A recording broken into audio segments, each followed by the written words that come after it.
Do you ever think about those forgotten cooking tricks, the ones you could only find in old cookbooks? These cooking tricks shaped daily life, saving time, stretching ingredients, and turning leftovers into something worth serving.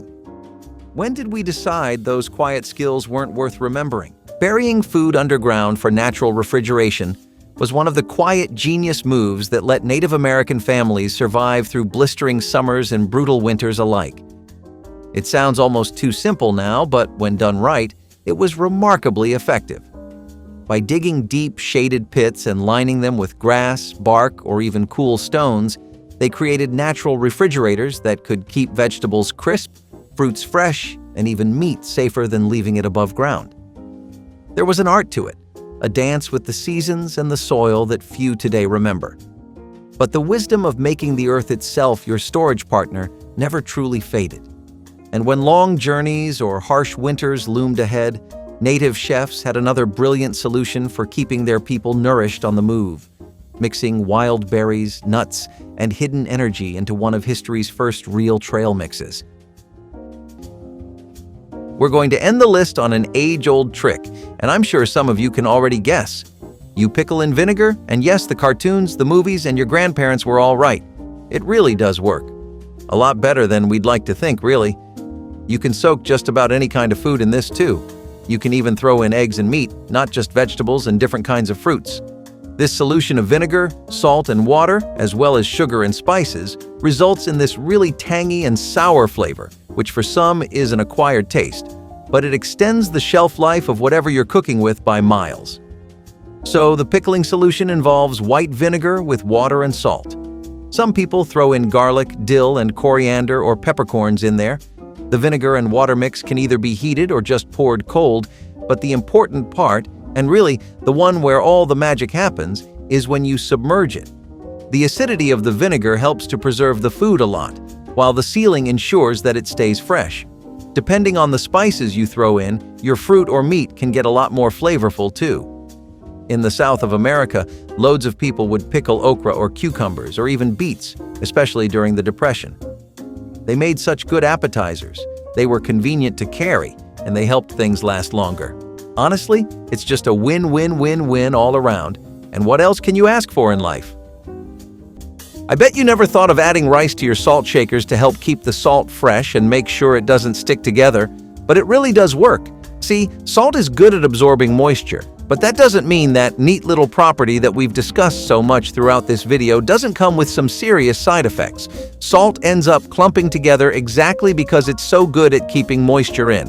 And what's good at absorbing moisture from other things? Rice. Rice is amazing at doing this. It can even take it in from the air, so taking away some excess moisture from salt doesn't mean a thing to the tried and tested unit that is rice. As far as grains go, this one really comes in handy in all kinds of ways. Those large chunks of salt are really difficult to break apart any other way, but if you just throw in some rice into your result shaker, you'll find a world of convenience you didn't even know existed, and it was sitting under your nose all along.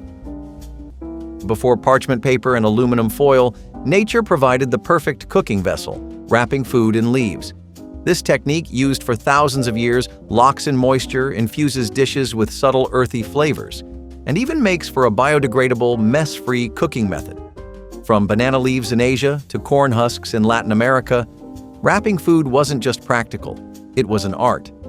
Many of the world's most beloved dishes rely on this method. In Mexico, tamales are wrapped in corn husks before steaming. Polynesian cultures slow-cook meats and fish in banana leaves buried underground for hours in imu pits. The Greeks have dolmas, grape leaves stuffed with rice and herbs. No matter the region, the concept remains the same. Wrap, cook, and let the leaves do the work. Beyond flavor, leaf wrapping was a form of natural preservation. In humid climates, banana leaves acted as a barrier against spoilage. In tropical regions, palm leaves kept food fresh without refrigeration. Even today, this method remains popular among eco-conscious cooks looking to reduce waste. Modern chefs are rediscovering what ancient civilizations always knew. Sometimes the best way to cook is to keep it simple. Victory gardens, also called war gardens, were home gardens planted during World War II to boost food production and help alleviate pressure on the public food supply. This initiative, which started in 1942, was part of the civilian war effort, and it encouraged citizens to cultivate vegetables, fruits, and herbs in their backyards and public parks. During the war, about 20 million victory gardens were planted across the United States, producing approximately 40% of all the fresh vegetables consumed in the country. The gardens peaked in popularity from 1942 to 1945, allowing individuals to contribute directly to the war effort. A standout feature of victory gardens was their ability to foster a sense of self-reliance and patriotism. After the war, victory gardens fell out of favor with the end of rationing and the resurgence of commercial agriculture. Another thing that people did that really got some traction was that they began to use bones in their broths. The entire point behind using bones in your broths was that they were full of nutrition and actually added a lot of flavor to your overall broth. They made for cheap seasonings and were a pretty resourceful way to get some extra nutrition in your broth. During the Depression, people changed from throwing away leftover chicken and wings with a bit of nasty chunks of meat on them to consuming just about every single thing that was attached to an animal. Bones were no exception, and these bone broths were almost instrumental in surviving the winter for lots of people.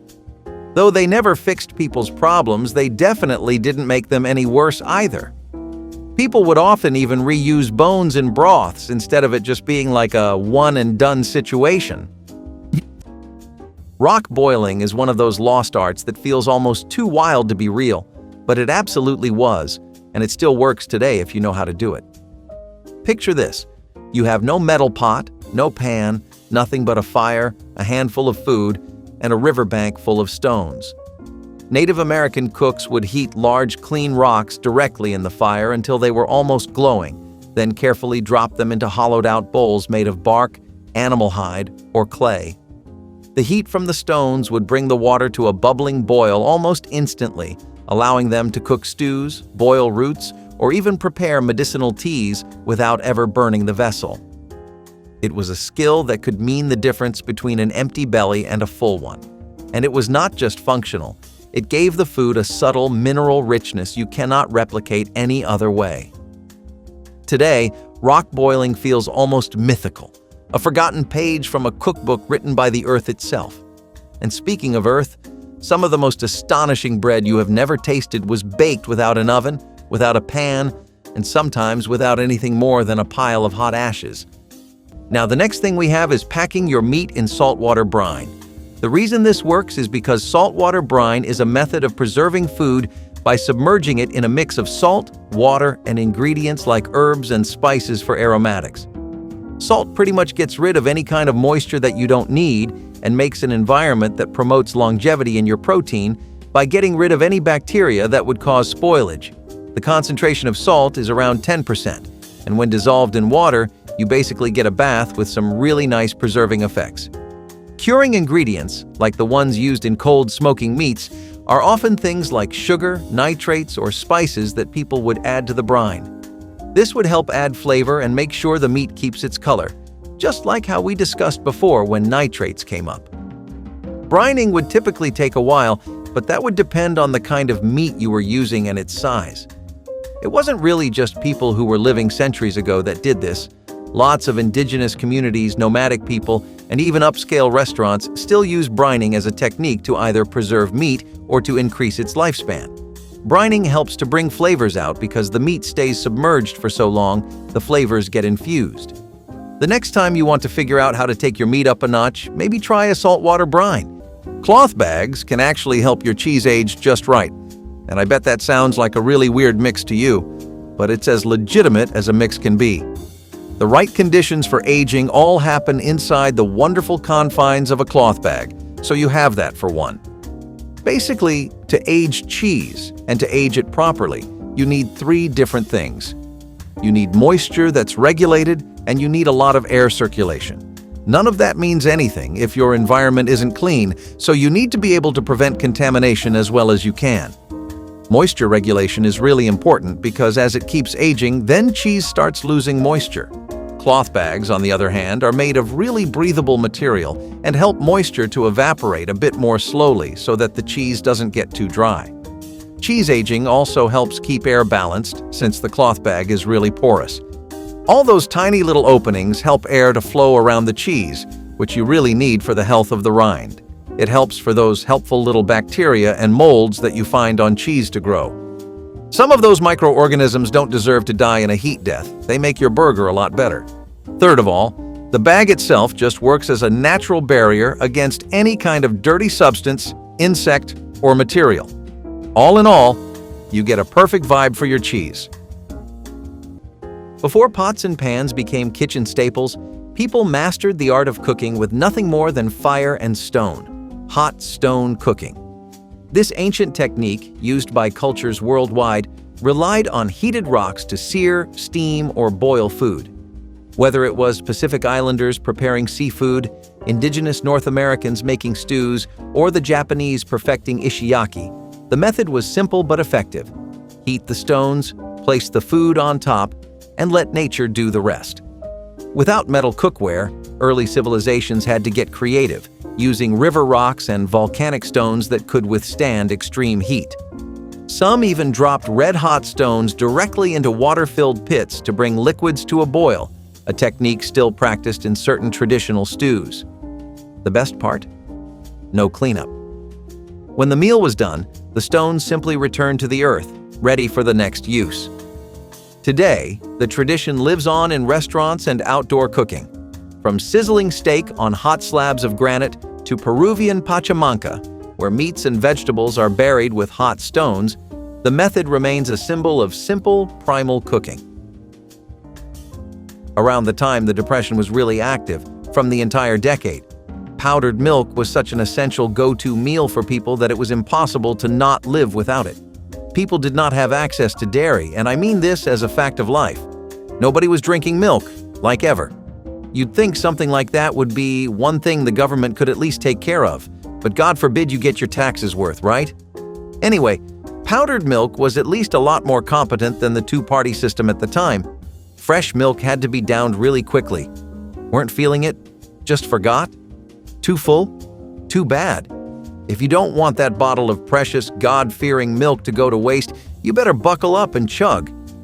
Yet living like that sounds awfully exhausting when you pile on everything else people had to worry about, you know? It wasn't like that with powdered milk. No sir, this thing, you could just leave it in a cool little cabinet, not see it for months, pick it up, and get to work.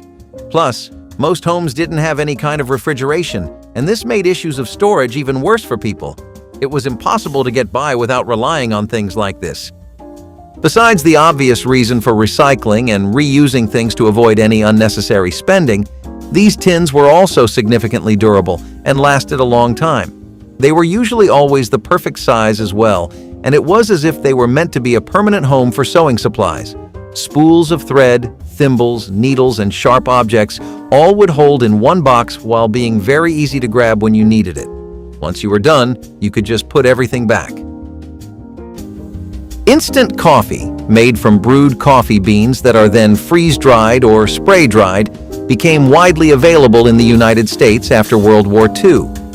It gained traction in the 1950s and 1960s as a convenient alternative to traditionally brewed coffee. Preparing instant coffee simply involves adding hot water to the dried coffee granules, making it ideal for a quick cup at home or on the go. The peak popularity of instant coffee was during the 1970s, aligning with the fast-paced lifestyle of many Americans. Instant coffee played a memorable role in American pop culture, often associated with busy work environments and quick coffee breaks. While its popularity stemmed from its ease of use and consistent flavor, instant coffee has since declined with the rise of artisanal coffee culture. In a world before timers, thermostats, and pressure cookers, people relied on one simple method to turn tough cuts of meat and hearty vegetables into rich, flavorful meals: slow cooking in a pot or cauldron. This technique has been used for centuries, from medieval stews bubbling over open fires to the French pot-au-feu simmering for hours. The idea was simple: let time and heat do the work. Before tender cuts of meat became widely available, tougher, cheaper cuts had to be softened through long, low-temperature cooking. Peasants, farmers, and travelers alike used heavy iron pots to transform scraps and bones into nourishing meals. Large cauldrons often sat over fires all day, feeding entire villages with stews that grew richer as new ingredients were added over time. Though the days of hanging cauldrons and open hearths have passed, slow cooking is far from obsolete. Modern slow cookers and Dutch ovens preserve this ancient tradition, offering a convenient way to make everything from pulled pork to beef stew. Home cooks and homesteaders alike value this method for its ability to maximize ingredients, reduce food waste, and bring out deep, complex flavors. Have you ever thought to question why people use tin foil when they're baking? It's because it really helps keep the crust from over-baking, or in the worst-case scenario, even burning. Why does it do that, though? Well, the foil acts as a barrier to the heat, so it doesn't let all of it get through. This means that not only do you get even cooking thanks to the edges of your pie being closer to the heat source, you also get to ensure it cooks more slowly and at a more even rate. Pies also tend to have their crusts shrink on them, especially when they're filled with fruits and liquid fillings. The aluminum filling helps to make sure those edges stay in shape and don't pull away as the dough starts to cook and expand. It's not just a decorative choice. There are actually loads of reasons to start using tin foil to make sure you get the pie you should be eating. So, cold smoking your meat is a tried and tested method of making sure your meat lasts the long haul, no matter how rough it might get. These are techniques that have been proven to work by several cultures around the world throughout history, so you can definitely trust in their authenticity. What really is cold smoking, though? Basically, it involves exposing your meat to smoke that's from a temperature around 68 to 86 Fahrenheit, and that's a lot lower than the smoke that usually comes from warm fires. Cold smoking can't cook the meat, but what it does do is give the meat a pretty nice flavor and dry it out. We've already gone over why drying your meat out is such a good idea. But cold smoking was done via smoking chambers that were specifically built for this purpose. It was honestly a wonderful way of adding an incredible amount of flavor to your food. And thanks to coupling it with things like curing your meats with additional salts and drying them out, you get to have long-lasting, good-tasting meat for the majority of your next few months. Deer fat candles were one of the most imaginative and resourceful ways Native American cooks kept their meats tender and richly flavored over long, slow roasts. After rendering down the fat from deer or elk, they would form simple candles, which were set up to drip slowly over roasting meat on open spits or stone racks. As the fat melted, it would baste the meat continuously, keeping it moist, savory, and infused with a deep, wild flavor that no bottled sauce or glaze could ever match. This technique did not just make the food taste better, it helped preserve it longer, coating the meat with protective fat layers that held in moisture and kept bacteria at bay. But when it came to baking bread, native cooks had another kind of magic altogether, capturing the very air itself to make dough rise without a single packet of yeast. Sweetening with birch bark was one of the most ingenious and almost completely forgotten cooking secrets passed down through native traditions. Long before refined sugar ever touched American soil, Native American cooks knew that certain birch trees contained a natural, subtle sweetness hidden within their sap and inner bark. By carefully harvesting thin strips and boiling them down, they created a lightly sweet syrup or infusion that could flavor drinks, breads, and even savory dishes without overwhelming them. It was a sweetness that whispered rather than shouted, blending seamlessly with the smoky, rich flavors of open-fire cooking. Even today, a few remote communities and experimental chefs are bringing birch syrup back to the table, rediscovering a depth of flavor that supermarket sugar can never hope to match. But when it came to cooking full meals without pots or pans, there was one natural vessel that changed everything: giant pumpkins, hollowed out and transformed into Earth's own slow cookers. So I know for a fact you've never heard about this one before. Animal bladders being used to vacuum pack is definitely the most ancient preservation method I have on this entire list, and this is all thanks to the natural God-gifted sealing ability of the bladder. Basically, the bladder from large animals like pigs, deer, and cows was the one people used the most because of how flexible and elastic it would be. The bladder would be taken out, cleaned, and then opened. You would then tie or stitch it after the food was packed inside, and the key to preserving this was to remove the air from inside the bladder because, again, you don't want those nasty bacteria getting any air they don't deserve. The bladder would even be inflated by people so that people could get a bit more space for the food. Plus, the vacuum effect created thanks to the bladder being removed meant that it was the ideal environment for not spoiling the food. If we talk about history, then people like early explorers and fur traders would rely on bladders for trade and would pass them to nomadic tribes and communities traveling through the areas. It was also very popular in Arctic regions. There are many risks though, and it requires a lot of skill, because if you don't clean it properly, you just risk contamination badly. String is actually really good, not just for slicing your cake and your desserts, but for stringing up and trussing your poultry too. It helps keep the bird in a compact and even shape, which, as you may have obviously guessed, helps ensure that the bird cooks evenly too. Trussing your poultry with string helps to make sure that the bird is cooking evenly because of the fact that it helps maintain the overall shape of the bird. The legs and wings stay close to the body instead of away, and this helps the heat travel overall a lot more easily throughout the bird. You get uniform cooking this way, which is always better as opposed to, well, ununiform cooking. The poultry really keeps its moisture too, which is always good because, let's be honest, nobody likes eating a dry bird. The tight packaging helps to make sure the moisture doesn't get away, and the meat overall stays a lot more tender and juicy. Trussing also has an unexpected benefit, but since the body stays tighter and more together, the presentation ends up looking better too. This is a part of why trussing your bird around Thanksgiving became such a massively practiced hobby across the United States. After all, when the occasion is special, you don't just want to make a good bird, you want to make it look pretty sitting there with all the toppings too. Then there's the stuffing, which always tends to kill everyone's vibe when it overflows. The aesthetic appeal of the bird, combined with how it just overall cooks a lot better and stays more crispy too thanks to the even baking, means that there's almost never a reason not to truss your bird. Before stainless steel ladles and plastic spatulas filled kitchen drawers, cooks had one trusted tool: wooden utensils. Used for centuries across nearly every culture, wooden spoons, paddles, and rolling pins were essential for stirring, mixing, and even shaping dough. Their durability, versatility, and natural resistance to heat made them indispensable in kitchens long before modern materials took over. Unlike metal, wood doesn't conduct heat, meaning you can stir a bubbling pot of stew without burning your hand. And unlike plastic, it won't melt if left resting on the side of a pan, a mistake most home cooks have learned the hard way. In cultures around the world, wooden utensils have played a vital role in traditional cooking. In Italy, wooden paddles shape pasta dough. In Japan, wooden rice paddles, shimoji, help keep grains fluffy. In Mexico, molinillos are used to whisk hot chocolate into a frothy delight. Despite the rise of high-tech kitchen gadgets, wooden utensils have never truly gone out of style.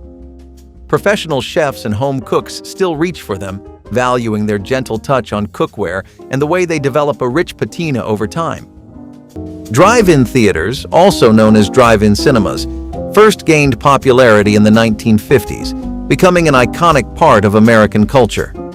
These outdoor cinemas let people watch movies from their cars, with a large screen set up in a spacious parking area. The snack bar was an essential feature, offering popcorn, sodas, and classic American snacks to enhance the movie-watching experience. The peak of drive-in theaters' popularity was in the 1950s and 1960s, offering a perfect blend of entertainment and privacy for families and couples. The memorable element of drive-in theaters is the unique experience of viewing movies under the stars, creating lasting memories. Drive-in theaters with snack bars were unique, combining entertainment with the convenience of staying in your car. However, they declined with the rise of multiplex cinemas and home video. So, the next on our list is Victory Gardens, which I promised you we would talk about. When you think of the phrase Victory Garden, you might start to think about a bountiful paradise full of fresh harvests and the scent of liberty and conquest. However, this is exactly the opposite of what these are. Victory Gardens were basically a Band-Aid solution that really helped people get by. These opened up an entirely new world of food for people, and their chances of actually being able to support all the mouths in their households opened up phenomenally. In their backyards, people had decided that they would start planting whatever kinds of crops they basically could, from stuff like celery, turnips, onions, garlic, and potatoes, to even things like corn. It meant that people could actually do two things properly once again. They could eat somewhat and find lots of vegetables and herbs to put in their food. Secondly, bartering had made a return in the modern era. After literally centuries since its last appearance, people actually began to trade items with one another for security. A few cloves of garlic in exchange for a ragged shoe, some extra lace and cloth in exchange for a potato, some hand-me-downs in exchange for celery. This was the common way of life for people back then. Spicing meat with wild juniper and sage instead of store-bought seasonings was a mark of true culinary craftsmanship long before organic became a buzzword. Juniper berries with their sharp piney taste and sage leaves with their deep, smoky aroma were easy to find across wide swaths of native lands, and together they created one of the oldest and most unforgettable flavor combinations known to man. Hunters would rub juniper directly onto fresh meat before roasting it over fires, allowing the resins to seep into the flesh and protect it from bacteria while infusing it with mouth-watering flavor. Sage was burned, brewed, and crushed into spice blends that transformed even the toughest game meats into savory, aromatic feasts. And just when you think seasoning meat could not get any more poetic, native chefs took it one step further, discovering a way to use wild berries not just as food, but as a way to glaze and preserve fish in the most mouth-watering way imaginable. Spicing meat with wild juniper and sage instead of store-bought seasonings was a mark of true culinary craftsmanship long before organic became a buzzword. Juniper berries with their sharp piney taste and sage leaves with their deep, smoky aroma were easy to find across wide swaths of native lands, and together they created one of the oldest and most unforgettable flavor combinations known to man. Hunters would rub juniper directly onto fresh meat before roasting it over fires, allowing the resins to seep into the flesh and protect it from bacteria while infusing it with mouth-watering flavor. Sage was burned, brewed, and crushed into spice blends that transformed even the toughest game meats into savory, aromatic feasts. And just when you think seasoning meat could not get any more poetic, native chefs took it one step further, discovering a way to use wild berries not just as food, but as a way to glaze and preserve fish in the most mouth-watering way imaginable. Clay-coated meats were one of the most astonishing ways Native American cooks sealed in moisture, flavor, and nutrients without a single modern tool. Fresh game was coated in thick, wet clay, sometimes along with a layer of leaves or bark, then buried directly in hot coals or ash. As the clay baked hard around the meat, it formed a natural oven, trapping the juices inside and allowing the food to steam slowly in its own rich flavors. When the clay was finally cracked open, the aroma would hit you first, deep, smoky, and primal. It was cooking stripped down to its purest, most beautiful form. And even as the meat roasted and absorbed the earth's gifts, native chefs had another breathtaking trick, turning simple berry juice into smoking cloths that kissed their foods with a sweetness no store-bought glaze could ever match. Salt is really good at quickly cleaning your iron pans.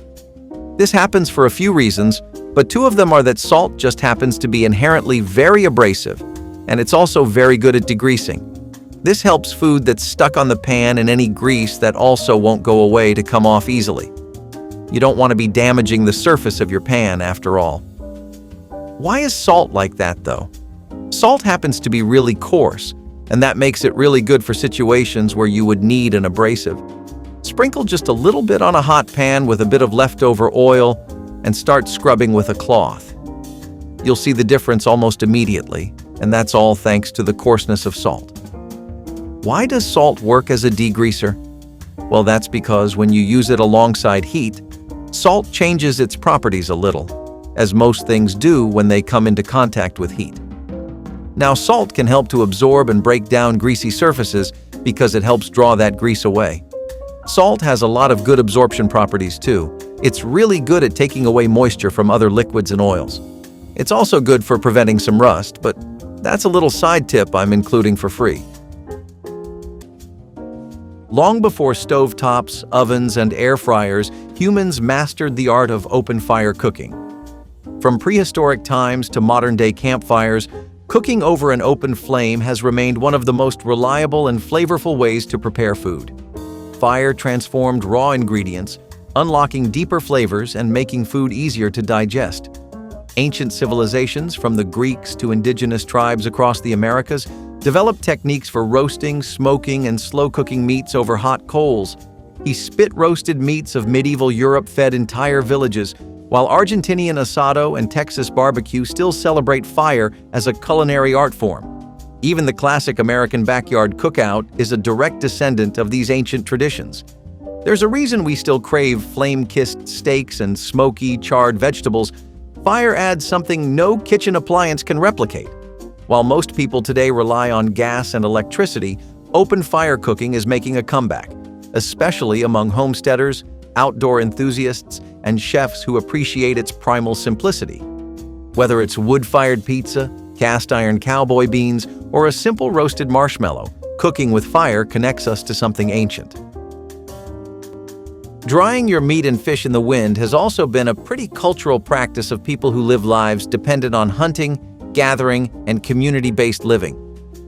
Drying in the wind actually works better because the wind accelerates the evaporation process by getting rid of the moisture that your protein, fish, red meat, or chicken releases on its own. You want to keep it like this because the moving air makes the moisture go away as soon as it releases, making sure it stays chronically dehydrated. Fish, especially the ones that were caught in coastal cities and regions, also used to be gutted and split open and then hung out to dry. This would help the brine enhance the flavor and also make the fish overall easier to carry and transport. Besides that, there were lots of issues with this, though. It was really only ideal in warm or moist climates. In cold ones, the humidity had to be low and the air had to be pretty crisp. Also, you had to keep moving and turning the fish or meat so that it would dry evenly and that the moisture was even going away. If you didn't do this, you risked spoiling it yourself. I think there are better ways of drying, but this wasn't a trick that would apply to people like you or me anyway. Long before vegetable oils lined grocery store shelves, home cooks relied on lard and animal fats to fry, bake, and season their food. Rendered from pork, beef, or poultry, these natural fats were a kitchen staple for centuries, prized for their rich flavor, long shelf life, and ability to make everything, especially pie crusts, flaky and delicious. French chefs perfected confit, slow-cooking meats in their own fat. The British fried everything from potatoes to fish in beef tallow. In the American South, biscuits weren't biscuits without lard, and before margarine became widespread, butter and tallow kept food flavorful and satisfying. While the mid-20th century saw a decline in animal fats due to health concerns, science has since redeemed them. Unlike heavily processed oils, traditional fats like lard and tallow contain natural nutrients and lack the artificial additives of modern substitutes. Today, they're making a comeback in home kitchens and high-end restaurants alike, celebrated for their depth of flavor and natural cooking properties. After all, if lard was good enough for Grandma's fried chicken, it's probably worth keeping around. Baking contests have been a staple of American fairs and community events, gaining prominence in the mid-20th century. These contests allow individuals to showcase their baking skills, competing in categories like pies, cakes, and bread. The first official American baking contest was the Pillsbury Bake-Off, which started in 1949 and remains one of the most prestigious baking competitions today. Other baking contests, often held at county fairs, showcased regional specialties like apple pies and fruitcakes. Baking contests peaked in the 1950s and 1960s, coinciding with a broader interest in home baking and community activities. These events have declined due to changes in lifestyle, with fewer people baking at home. So, in the very same way that people started to use drippings to make gravy, people also started to save the grease from the bacon they were cooking. Although bacon in and of itself was a rarity in most households, it would come every now and then as a part of government relief programs and food drive efforts. Some people would also manage to keep scraps and bits, or sometimes even entire strips. Those times were really lucky, and bacon was a prized resource. It wasn't that there was nothing that could substitute bacon, and hell, you even had some mushrooms that came pretty close to mimicking the texture and sometimes even the taste. It was just that nothing would give you the same comfort. Still, that didn't mean that was an excuse to let everything go to waste in just one use. People made great use of their bacon grease as an affordable and convenient substitute for fat, which was something they were sorely missing otherwise. They'd often even reuse the grease many times and try to get as much out of it as possible. It was good for frying and for making meals a bit more filling, but it did take a toll on the heart. Grandmas thought that rolling pins were pretty essential to a good baking session. You could not go a day without seeing one be put to use, as it was just a very multi-purpose tool that helped in every way possible. You could flatten dough with them, roll out a pie crust or a tart crust, as well as the doughs for cookies. You could get cookie dough to a very precise thickness with a rolling pin, and many a wonderful batch of gingerbread, shortbread, and red velvet cookies, which were really popular back then, were rolled out thanks to these pins. In the hands of an amateur, they may not be the best tool, but in the hands of a veteran home chef that has been rolling and baking for most of their life, there was arguably no tool better than these pins.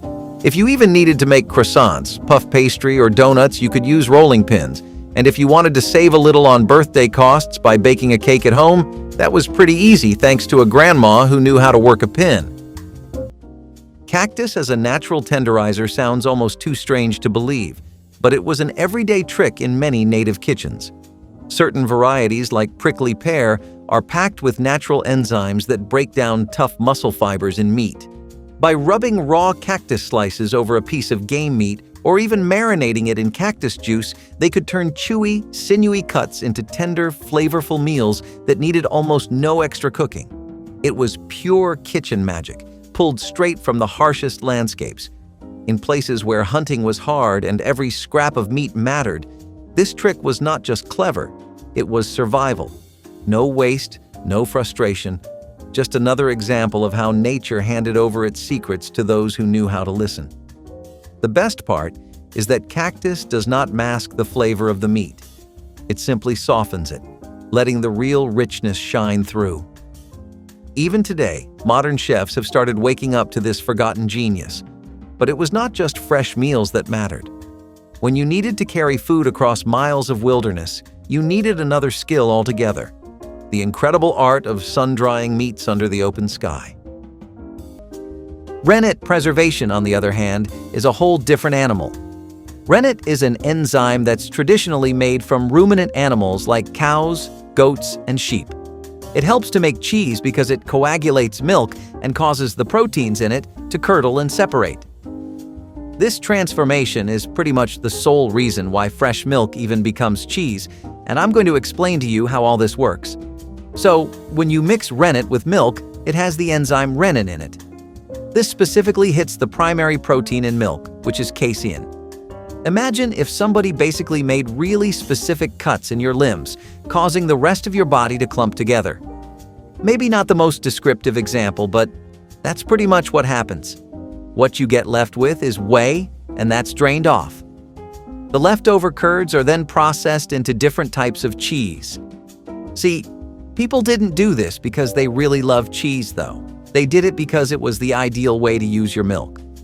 Milk would spoil incredibly fast, and for people who were either living a very day-to-day life, taking it as it comes, that just wasn't fitting in with their routines or priorities.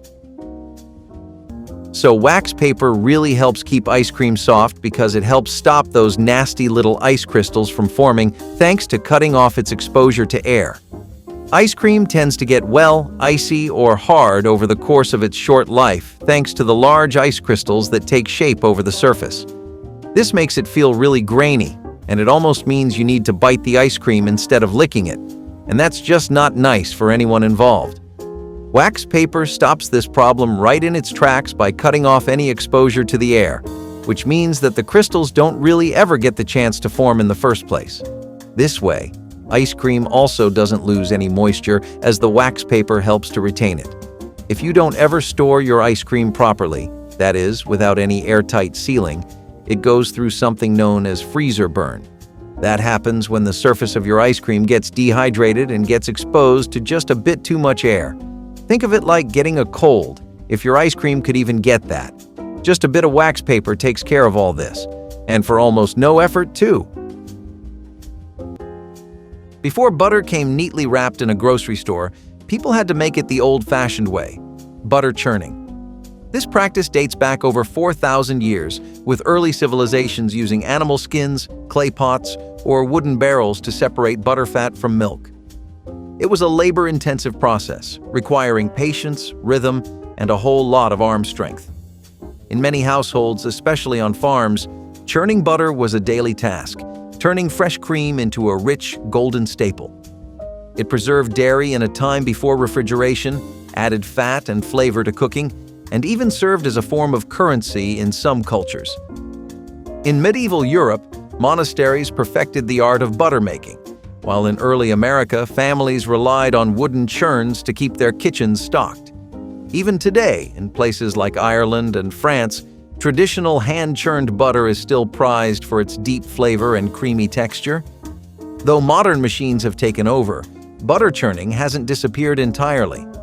Artisan dairies and homesteaders continue the practice, valuing the control it gives over ingredients and quality. And for those embracing self-sufficiency, making butter at home is as simple as cream, a jar, and a little elbow grease. Ice cream socials are community events where people gather to enjoy homemade ice cream, often organized by churches, schools, or neighborhood groups. These socials were particularly popular in the United States during the early to mid-20th century. The peak era of ice cream socials was in the 1950s, when they served as a popular summer activity that brought communities together. These events often included games, music, and other festivities, enhancing the communal experience. However, the popularity of ice cream socials has declined with the rise of other forms of entertainment and the widespread availability of ice cream. People have found lots of different ways to use coffee grounds. But remember when I said they saved theirs and relied on chicory for brewing? Yeah, the other thing they did to make those supplies last longer than they had any right to naturally was reusing coffee grounds. So, coffee grounds had a lot of uses outside of just brewing. Once you made your cup of coffee, their use in that regard ran out, but that didn't mean you couldn't do anything more with it. If you actually take a look at what makes up a coffee ground, you'll find that it's really loaded with nitrogen. Plant growth in particular is something that deeply requires a lot of nitrogen to be successful.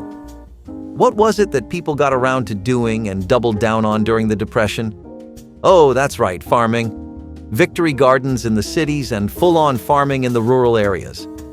Coffee grounds were being used far and wide for how good they were at stimulating plant growth and helping the soil gain some of its spark back.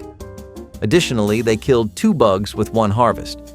You could fortify your soil while also ensuring that the scent of the coffee ground worked as a pest repellent, which it really did. In this time, animals were also migrating into areas they weren't used to avoid the effects of the bowl and the general chaos the country was in. They also took notice of all the new plants and really tried to get in there and mess them up. That's why people found so much use for these grounds even after they got their caffeine hit. For over 7,000 years, people have been transforming milk into something richer, longer-lasting, and infinitely more delicious: cheese. What started as a simple way to preserve dairy became one of the world's most beloved foods, with every culture putting its own spin on the craft. From the aged wheels of Parmigiano Reggiano in Italy to the creamy brie of France and the crumbly queso fresco of Latin America, cheesemaking is both an art and a science. Early cheesemaking was likely discovered by accident when milk stored in animal stomachs curdled due to natural rennet. But once humans realized what they had, they perfected the process, using salt, aging techniques, and different bacterial cultures to create countless varieties. In medieval Europe, monasteries became the great cheese laboratories, producing recipes that still define global cuisine today. Even in ancient Egypt, murals depicted cheesemaking as an essential part of daily life. While industrial production has made cheese widely available, traditional cheesemaking is far from forgotten. Artisan creameries, homesteaders, and food enthusiasts are reviving old techniques, creating small batch cheeses with rich, complex flavors that mass production simply can't replicate. So clothespins really help when it comes to sealing bags, and that's thanks to their effective design. This is because the clothespins help to close the bag without any kind of secondary tool. You don't need pins and a staple, or needles and a thread, or anything really. All you need is a clothespin, which comes built in with a spring-loaded clamping mechanism. Why is this important? Well, it lets the clothespin hold on to items like a bag extremely hard. You kind of want to do that with something as important as your bag. The closure helps to keep any unwanted air outside too, and that means that anything in your bag stays fresh and doesn't get spoiled.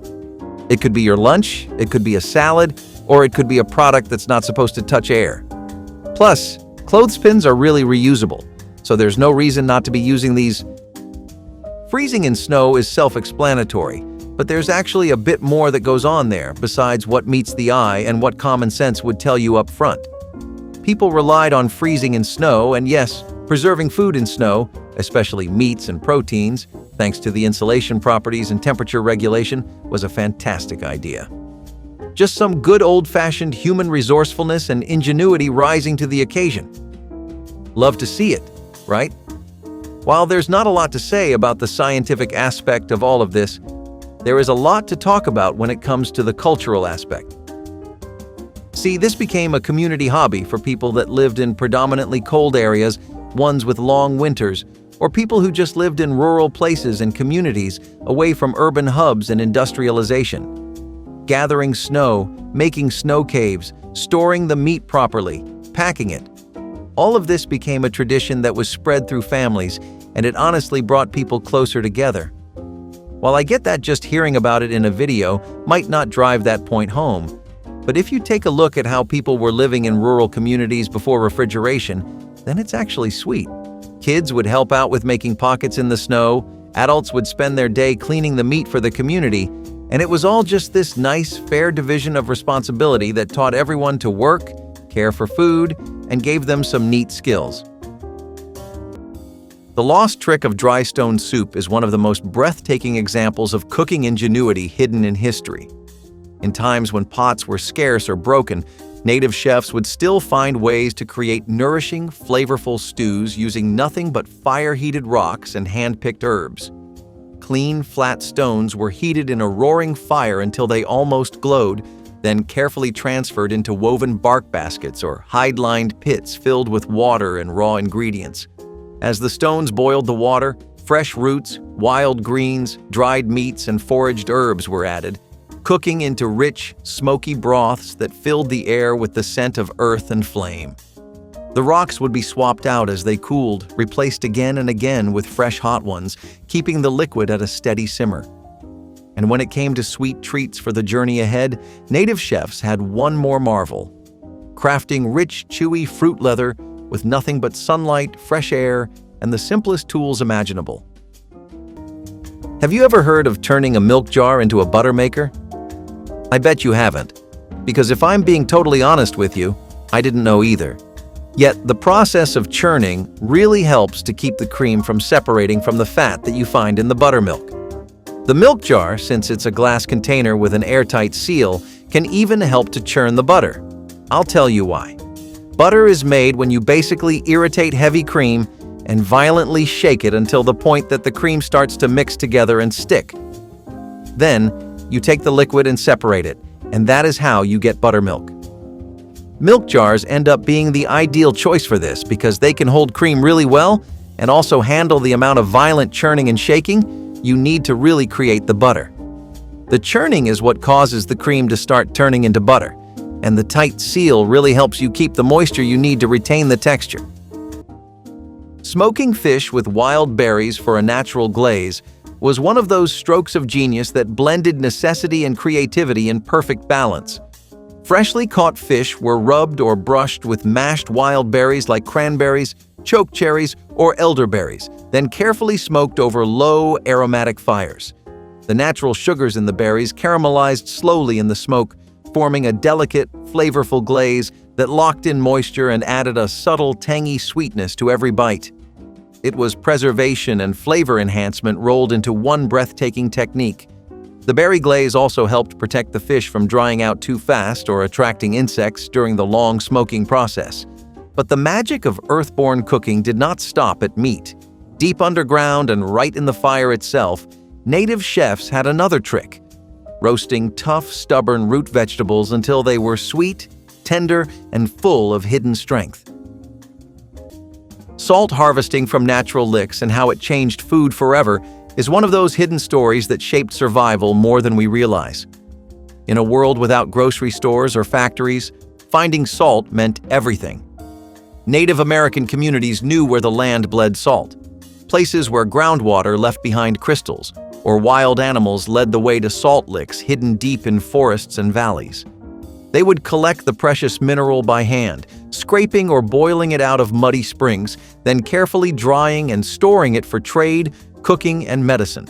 Salt preserved meats, flavored stews, and replenished bodies worn down by long journeys or brutal seasons. It was not a luxury, it was a lifeline. But salt was not the only way native chefs elevated their meals.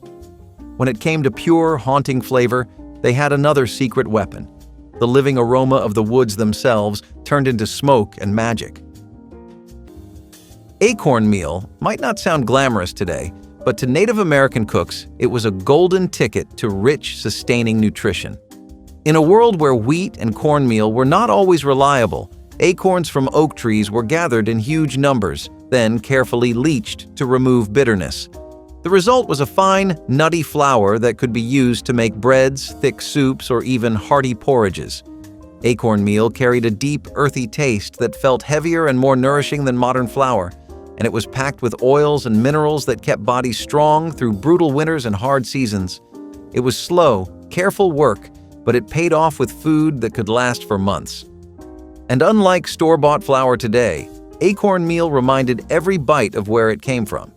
But even when bread was needed quickly, native chefs had a trick up their sleeves, heating river stones until they became the perfect natural griddles for making flatbreads on the fly. Potatoes are really starchy, and this gives them a lot of benefits outside the kitchen and your plate of food too. It helps them take away any kind of excess salt from your dish by just making sure that you don't have excessive moisture. As we have gone through so many times in this video already, the moisture amount in your food needs to be just right for a lot of things to work, as they ideally should. Potatoes, being composed almost entirely of starch, have a massive capacity for absorbing all kinds of liquids. You put raw potatoes into some kind of soup, stew, or sauce, and just watch as it takes away the liquid and salt. Most of the salty liquid gets absorbed by the potatoes thanks to a process known as osmosis. This is what happens when liquids or water move from one object to another to balance out the overall concentrations. The starches of the potato help to make a membrane that helps to draw the liquid into the potato. Plus, besides just that, potatoes are really good at diluting salt. Why does this help? It helps to keep the salt-to-food ratio low, which ensures that your steak or burger is just the right amount of bitter and not overpoweringly so. All in all, a little potatoes on the side have more benefits than you'd initially expect. Before spice racks were filled with neatly packaged bottles, people had to unlock flavor the hard way, grinding spices by hand. From ancient Egypt to medieval Europe, mortar and pestles, grinding stones, and hand mills were essential tools in every kitchen. Crushing whole spices released their natural oils, intensifying aroma and taste in a way pre-ground powders simply couldn't match. In India, fresh ground masalas transformed simple dishes into rich, layered meals. In Mexico, grinding chilies and cocoa beans on a molcajete created the foundation for complex sauces like mole. Across the Middle East, hand-ground spice blends like baharat and za'atar defined regional cuisine. No matter the culture, grinding spices was a ritual, a craft, and sometimes even a workout. Today, food processors and electric grinders have made the process faster, but many chefs and home cooks still swear by the old ways. Hand grinding allows for fresher flavors, a customizable texture, and, let's be honest, a little extra satisfaction knowing you've put in the effort. For those embracing self-sufficiency, it's also a way to connect with food on a deeper level. Nowadays, we just do not get cookie jars anymore. It is not like most households do not use them, but, in the past it was a lot more common for people to walk in, see a glass of milk next to a ceramic cookie jar, and then proceed to have an overly sweet and good time. Today, you cannot get that experience because everything comes pre-packaged and made for commercial mass production and sale, focusing on resealable containers that people do not need storage for in other ways. Today, the typical family focuses a lot on being minimal or having glass containers which are better at storing things than cookie jars, but the aesthetic of them was really nice. Back in 1954, Swanson brought something special to the American dinner table, the TV dinner. These convenient, pre-prepared meals, neatly portioned into compartments on a tray, fit perfectly into the emerging TV-centric lifestyle, letting families catch their favorite shows without skipping dinner. By the late 50s and 60s, TV dinners had become a cultural icon, embodying the essence of modern convenience. Everyone remembers those iconic aluminum trays, each section keeping the peas, carrots, and mashed potatoes from mingling. Marketed as a time saver for the busy household, these dinners really resonated during an era when more families had both parents working. The ads played up the freedom from the kitchen, pitching TV dinners as the go-to solution for a fast-paced American life.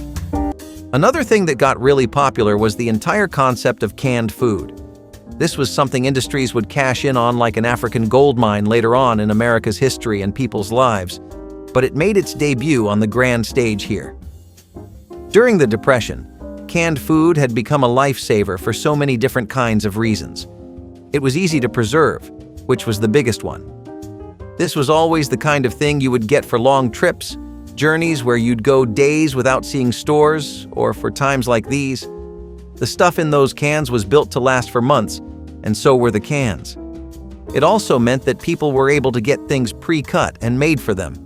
If you got canned pineapple, for example, the fruit was already sliced into rings for you and put in juice. Get an actual pineapple, and you might save yourself a cent or two, but it would also take 10 times the work to get that sucker open. Energy was something people lacked, so whenever they saw convenience that they didn't have to spend a lot on, they'd take it. You could also get canned vegetables and fruit in just about anything. When people saw how much it helped preserve things, they started canning things and putting them in jars with airtight seals as well. The last thing, and I mean the absolute worst-case scenario in the Depression, was you letting something go to waste.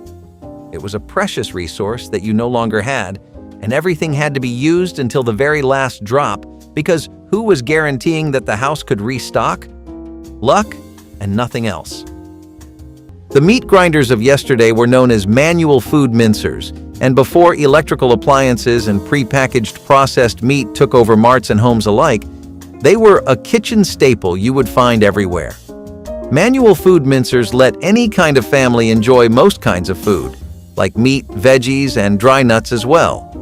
You could have ground meat or minced, which let them make sausages and burgers, steaks, or pâtés. So you could open up access to dumplings for dinner or a cookout with homemade burgers. A lot of meat stuffing dishes like meatloafs and dumplings were also very popular things to make, so food mincers helped in preparing those, and they were very self-sufficient and economical. Tupperware parties took off in the 1950s, introduced by Tupperware Brands Corporation as an innovative marketing strategy.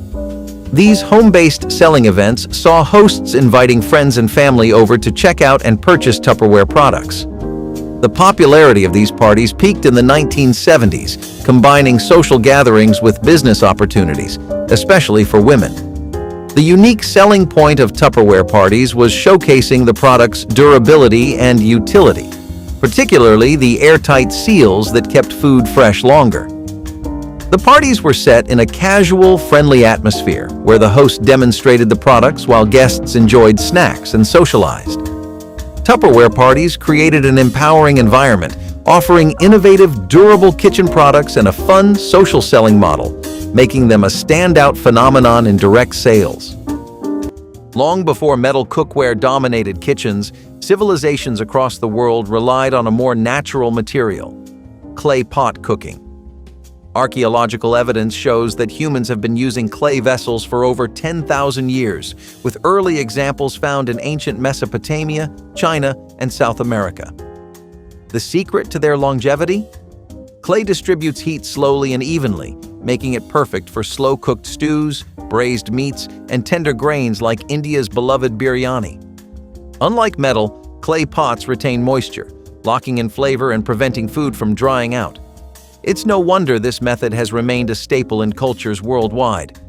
From North African tagines to the earthenware pots of Mexico, cooking in clay isn't just about tradition. It enhances taste and texture, in a way modern cookware often fails to replicate. While mass-produced non-stick pans have replaced clay in many households, this ancient technique hasn't disappeared. In fact, it's making a resurgence among health-conscious cooks and sustainability advocates. Clay is naturally non-toxic, free of synthetic coatings, and when properly maintained, can last for generations. Now, cheese aging more or less has the same deal. Maturing cheese over time to give each wheel its own unique flavor, personality, and profile is an Italian hobby that probably predates the country's own existence, but in America it was brought on over during the 20th century. The science behind cheese aging basically has a lot to do with breaking down the fat of your regular unchecked milk fats into free fatty acids, which for our purposes, let's just say they have a lot more taste and flavor. Now, the other process is proteolysis, and during the entire cheese aging, enzymes that were taken from the milk and the bacterial cultures used to make the cheese help to break down the proteins that are there. It does the same thing as before, and the longer this goes on, the stronger those flavors become. That's why they really let those things sit for years, because it's basically a game of patience. The one who waits the longest gets the best cheese.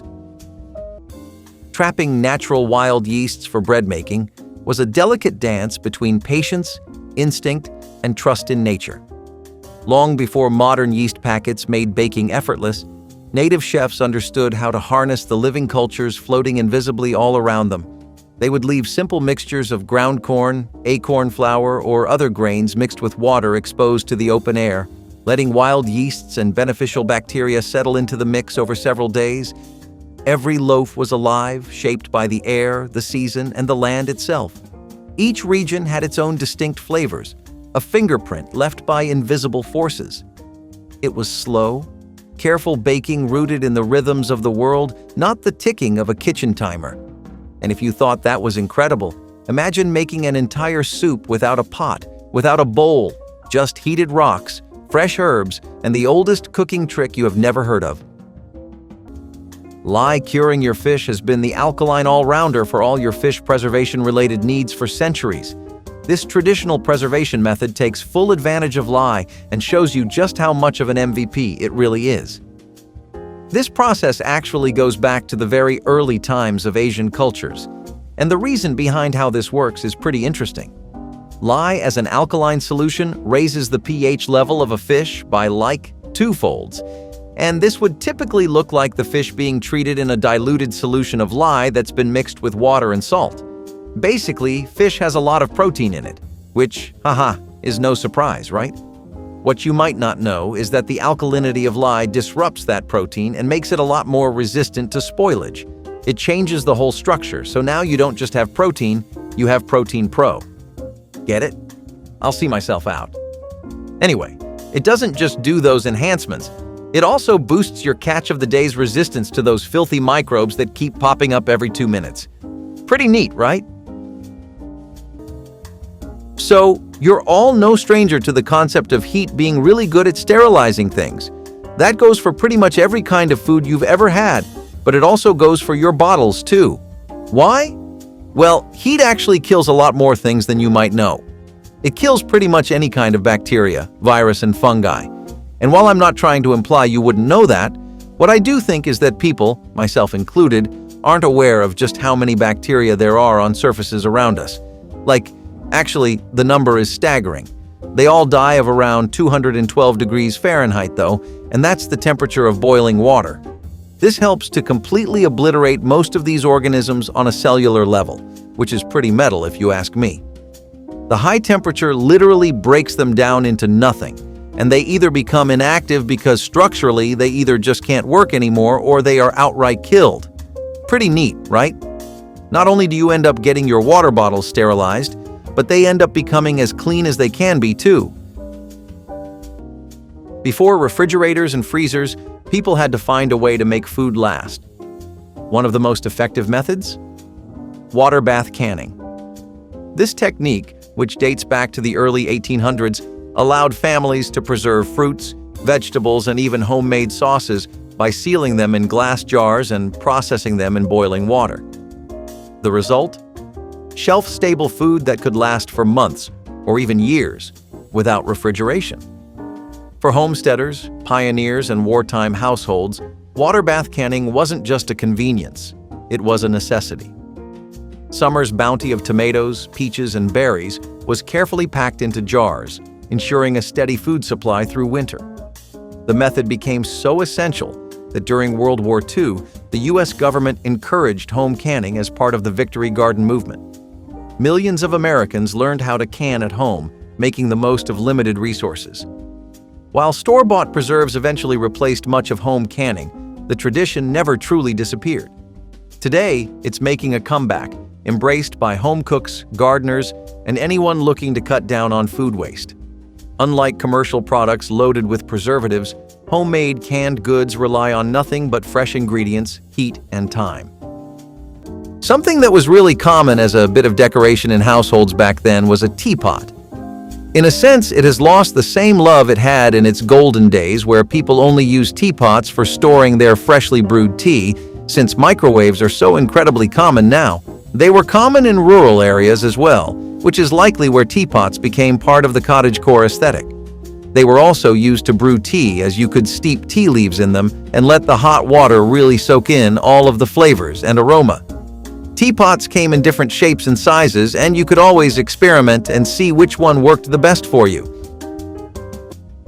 So what do you think people did with the bread that was left over? Besides using stale bread in imaginative ways such as pudding and porridge, it meant that people used breadcrumbs as fillers too. This was helpful for a number of reasons. First of all, breadcrumbs actually make for an excellent binding agent. They're super good at holding the meat together, and this was necessary for more than a few reasons. You start making these makeshift meatloaves with limited ingredients, and you realize they actually don't hold together that well. Secondly, lots of the things that gave meatloaves their moisture were things like eggs, milk, and a good broth. Of course, milk and eggs were in direly short supply for most households in America during the Depression. Adding breadcrumbs was a way for your meatloaf to still keep some kind of moisture. Also, during the process, breadcrumbs would eventually soften and give the meatloaf a better texture overall. It meant that you only had stale bread without the crumbs, and now you're also going to be having meatloaf with it. Pretty good deal, right? For thousands of years, people have relied on stone oven roasting to create some of the world's most iconic dishes. Whether it's an Indian tandoor, a rustic brick oven, or an open-air clay pit, these traditional cooking methods have been turning out smoky, fire-kissed flavors long before modern ovens existed. The secret lies in the intense, even heat that radiates from the thick stone walls. In the Middle East and South Asia, tandoors reach scorching temperatures, baking naan in seconds while producing perfectly charred meats. In Europe, brick ovens have been the backbone of bread making, with bakeries crafting crusty loaves and slow-roasted meats for centuries. And in Mexico, earth ovens called hornos have long been used to roast everything from corn to barbacoa. Beyond flavor, stone oven roasting was about efficiency. These ovens retained heat for hours, making them perfect for cooking large meals with minimal fuel. Entire villages in medieval Europe would bake their bread in communal ovens, a tradition that still survives in some rural areas. Even today, artisan bakers and pizza makers swear by stone ovens for their ability to create that unmistakable crispy yet chewy crust. Pine needle broth was one of the forgotten miracle foods of early America, a natural tonic hiding in plain sight.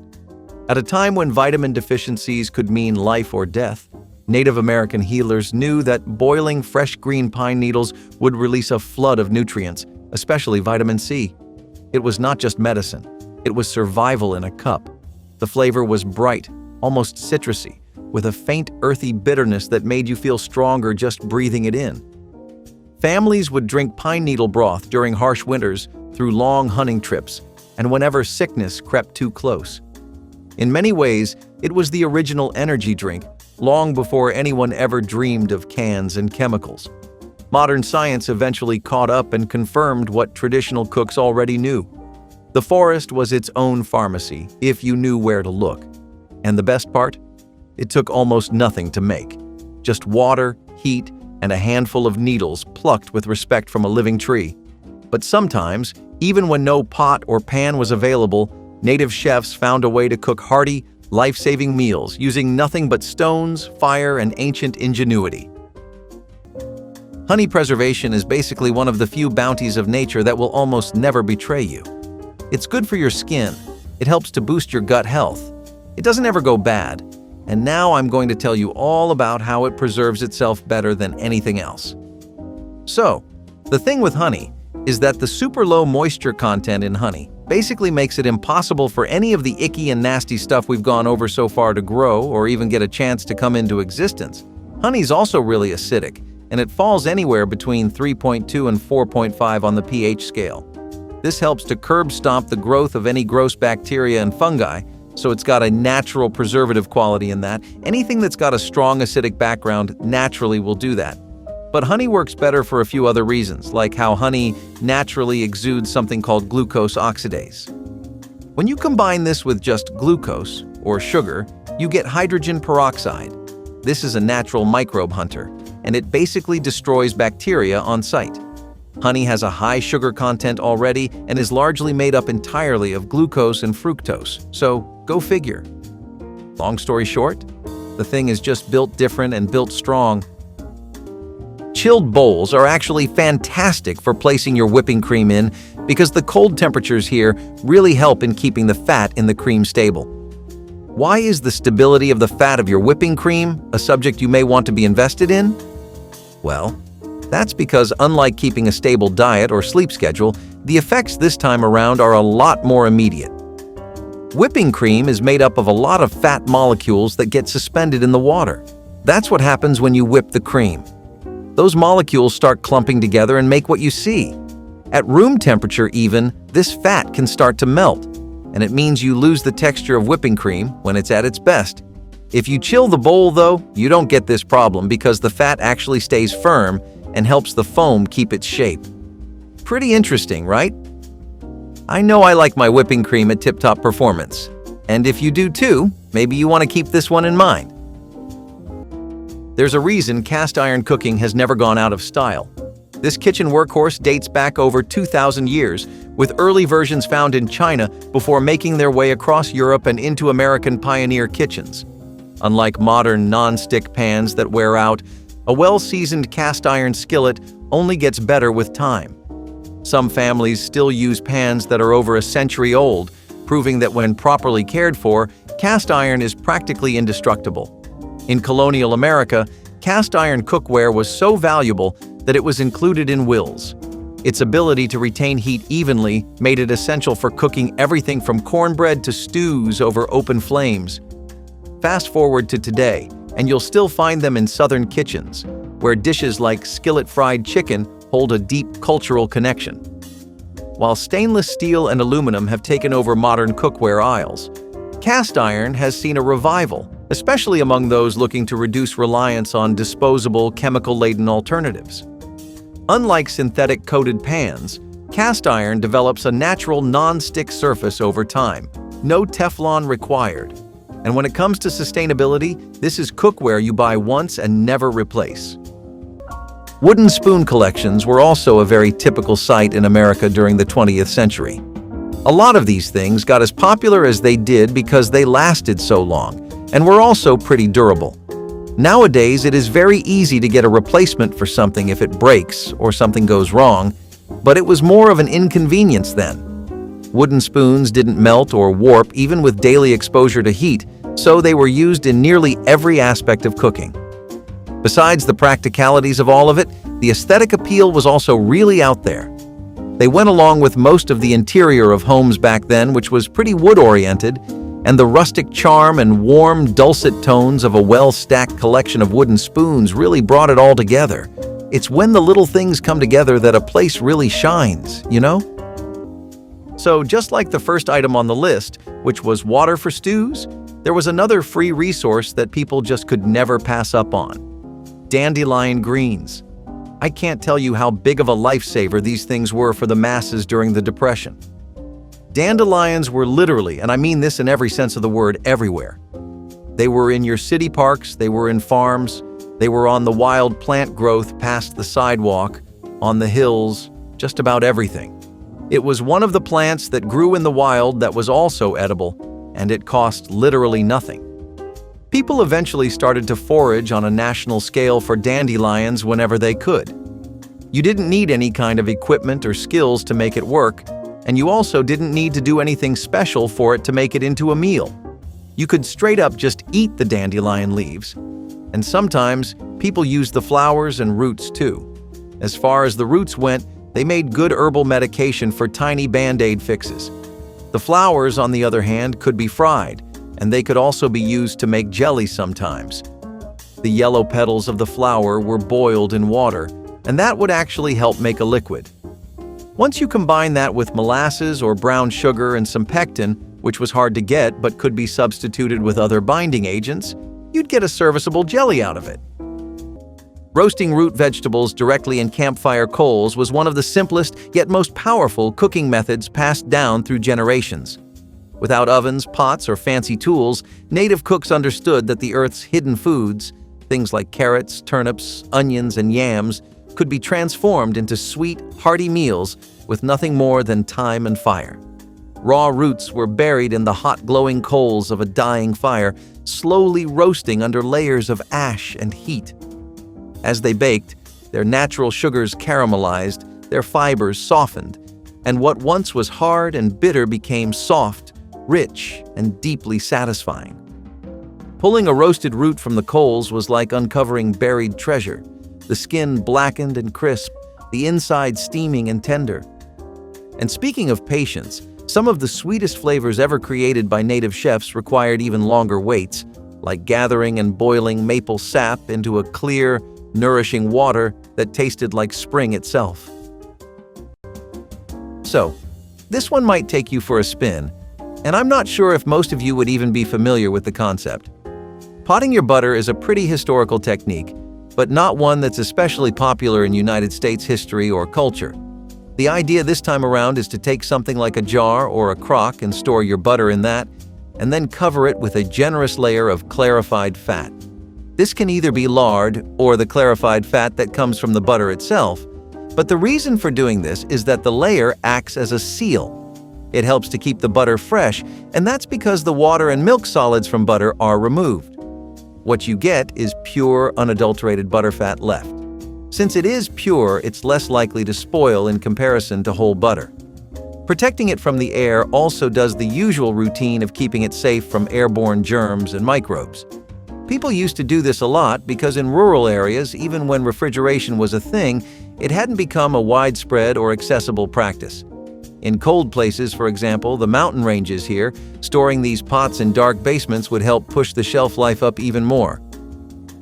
So, you really want that aesthetically perfect slice of cake, right? The one that looks like it's right out of a TV ad? The one that just looks wonderfully symmetrical and like it was cut by a pro? You can't get that with a knife, despite what the TV shows. We've all been there, friend. I'll let you in on a little secret too. They probably don't use knives either. When you start with a knife, especially if the blade is dull or blunt, then the pressure that the knife gives off might cause some pretty uneven compression throughout the cake.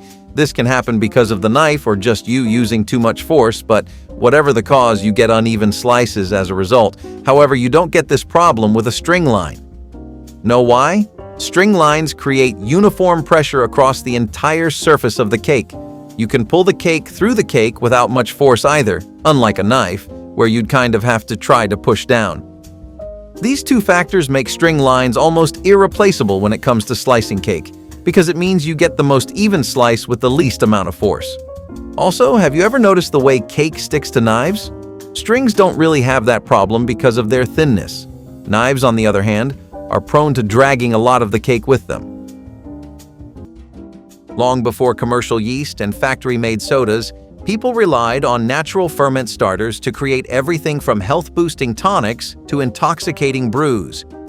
For centuries, cultures across the world have harnessed wild yeasts and bacteria to produce drinks like kvass, kombucha, and mead, each with its own rich history and unique flavor. Kvass, a lightly fermented Slavic beverage made from rye bread, has been a staple in Eastern Europe for over 1,000 years, providing hydration and probiotics in one sip. Kombucha, which originated in China over 2,000 years ago, was often called the tea of immortality for its supposed health benefits. And mead? The world's oldest alcoholic drink, dating back to 7,000 BC, was once believed to be a gift from the gods, because what's better than fermented honey? These traditional brews weren't just about taste, they were about preservation, gut health, and self-sufficiency. By relying on wild fermentation, people could create naturally carbonated, probiotic-rich drinks without refrigeration or modern additives. Today, kombucha has become a billion-dollar industry, and home brewers are reviving the art of crafting small-batch ferments using the same techniques their ancestors did. Candy dishes would usually always be filled to the brim with wrapped sweets, especially if we are discussing the holiday season.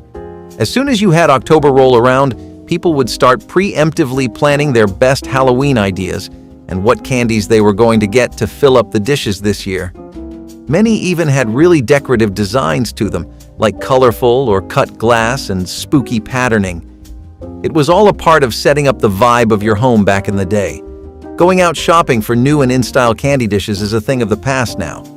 But when people engaged in this activity, it was a bonding event for families. So was emptying those dishes every week, by the way. Another really popular part of the Depression diet and appetite was how people really took to making dumplings. No, seriously. I know nowadays we go out for them and they cost an arm and a leg and you're like, but they're just dumplings? And I'm right on board with that train of thought. Back then, though, you gotta understand, flour was in a different position. Well, everything was. Things hadn't become that expensive, though they were definitely massively unaffordable by the standards of the people who were living in those times. The way people got to making dumplings during the Depression was by actually making use of things like all-purpose flour and water. They would end up making serviceable enough dumplings, and they would actually be really good to make for special occasions, or when you wanted to give yourself a little treat after finally being able to spare one too. It meant that people were eating at least something they enjoyed.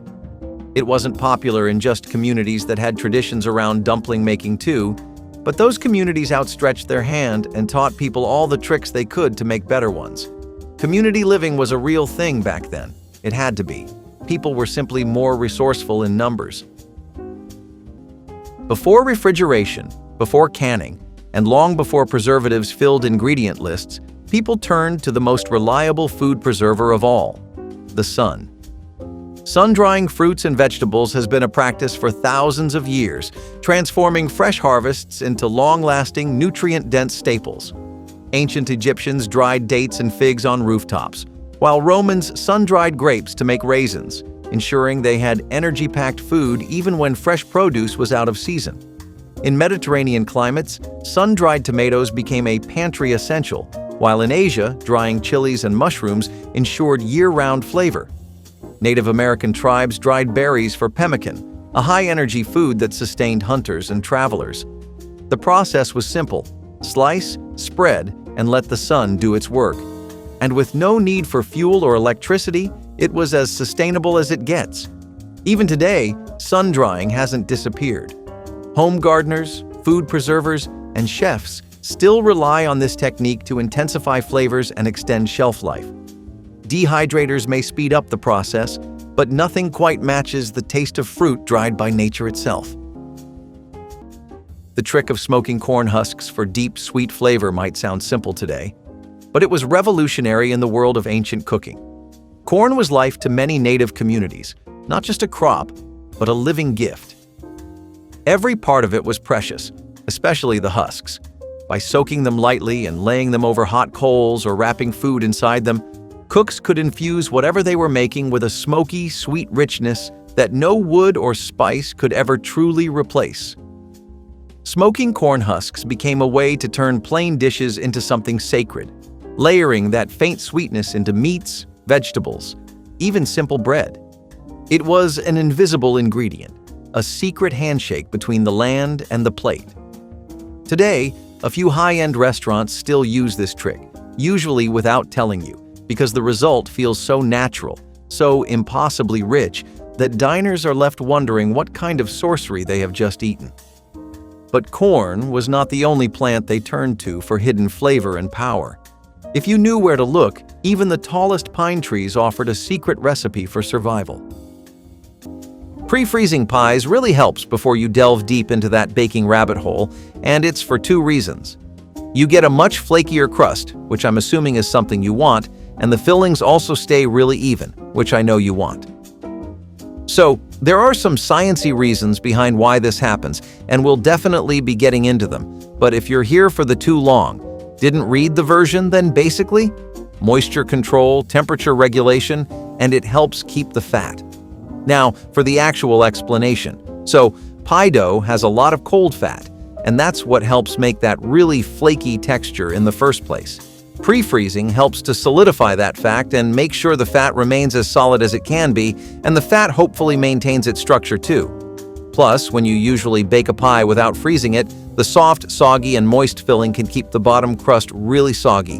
And this is a problem because you always want a firm base for your pie. The cold temperature of a pie that's been pre-frozen is an entirely different ballgame, though.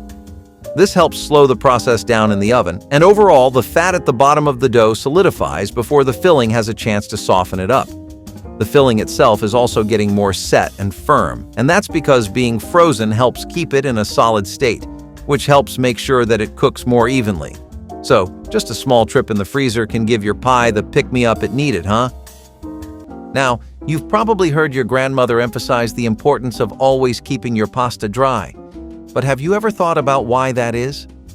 The thing with drying pasta is that besides just avoiding basic issues like how it clumps together, becomes the worst thing ever to eat, and just loses its freshness, you really just want to preserve pasta because of one simple concept: moisture content.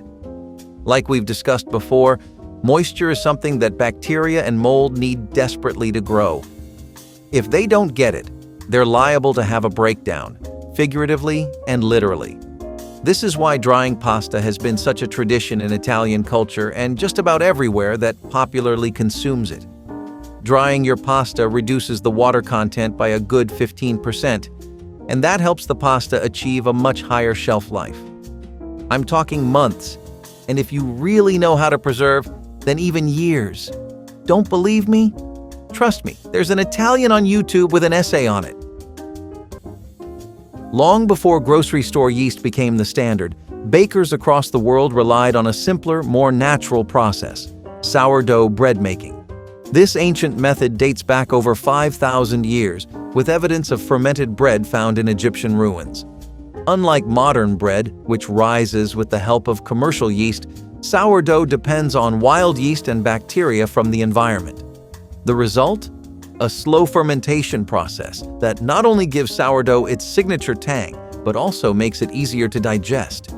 In regions where commercial yeast didn't exist, communities passed down sourdough starters like family heirlooms, feeding and maintaining them for generations. San Francisco, now famous for its sourdough, owes much of its tradition to Gold Rush-era miners who carried their sourdough starters through rough terrain, ensuring they always had a way to make bread. In modern kitchens, sourdough has made a resurgence, not just for its rich flavor but for its health benefits. With rising interest in self-sufficiency and traditional foods, home bakers are once again keeping sourdough starters alive, sometimes quite literally, with names and all. Milkman deliveries, a service that started in the United States in the late 19th century, became particularly popular in the 1950s as suburban living expanded. This service involved daily deliveries of fresh milk and other dairy products to households, typically in iconic glass bottles. Milkmen were a familiar sight in neighborhoods, known for their reliable early morning deliveries. The peak of milkman deliveries coincided with a time when few households had refrigerators capable of storing large amounts of perishable goods, making daily deliveries essential. The most remembered aspect of this service is the milkman's role as a community figure who not only delivered milk, but also served as a friendly, trustworthy presence in neighborhoods. The decline of this tradition came with the advent of supermarkets and improved home refrigeration, offering greater convenience and variety, shifting consumer habits. Butter curlers were another little trinket that saw a lot of use in most households, thanks to the simple benefits of life it would let you enjoy, like very pretty-looking butter. Some home chefs were much more focused on presentation, decoration, and maintaining the ambiance with the look of their food than others. They always had butter curlers handy because at formal meals or dinner parties, this elevated the entire mood because of how good it could make your food look. Homes that had hosting and entertaining as a priority always had curlers around, and nowadays some still use them because of the flexibility it gives you. With butter curlers, you could get more controlled and moderate curls of butter out instead of large spreads that really burned through your stock and had you running to the grocers again and again. Despite what you hear about the Depression every now and then, it actually was true that people started to make all kinds of gravy from drippings. It was a pretty practical way of making use of scraps and leftovers, after all. Drippings kind of mean the fat that people got from cooking meat. Every time they would cook any kind of meat, they'd always gather the fat drippings from it. This was true of beef, pork, chicken, and just about everything else that was considered meat. Food was really scarce during the Depression, and the budgets were even tighter. There wasn't room to waste anything and spend more money on buying packets of meat one after the other. After the cooking was done, people would take the fat and use that as a base for the gravy they'd eventually make. Some of that all-purpose flour we went over earlier would also help thicken the fat and give it this really nice texture that actually resembles something like a gravy. Plus, a makeshift sauce could be made that would be served with basic vegetables and herbs. Fat needs to be stored, though, and it was hard to store enough of it to make sure you had a good supply that would last you, but also wouldn't spoil. People had to get good at all kinds of things, and budgeting your resources, not just your dollars, was one of them. Making fruit leather with nothing but the sun and a flat rock was the perfect way to capture summer's sweetness for the long, hungry months ahead. Native American cooks would mash wild berries, apples, or plums into thick, pulpy pastes and spread them carefully over flat, sun-warmed stones. Covered lightly with woven grasses or bark to keep pests away, the fruit would dry slowly under the open sky, concentrating into chewy, intensely flavored strips packed with vitamins and natural sugars. These homemade fruit leathers were not just snacks. They were essential travel rations, dessert after lean meals, and precious gifts given between families and tribes. And while these sweet creations came from the land's generosity, another treasure was pulled from its hidden places too, one that changed cooking, trade, and survival forever: the gathering of salt from natural licks deep in the wild. Before refrigeration, when food preservation meant the difference between survival and starvation, drying meat was one of the most effective ways to make it last, giving us jerky. From the sun-dried strips of ancient Egypt to the smoked bison of Native American tribes, nearly every civilization had its own version of this protein-packed survival food. Incan warriors carried charqui, a salted, dried meat that inspired the modern word jerky, on long journeys, ensuring they had sustenance without the risk of spoilage. What made jerky so valuable? Removing moisture prevented bacteria from growing, allowing meat to be stored for months or even years. For pioneers crossing the American frontier, a pouch of dried venison or beef was as essential as a sturdy wagon wheel.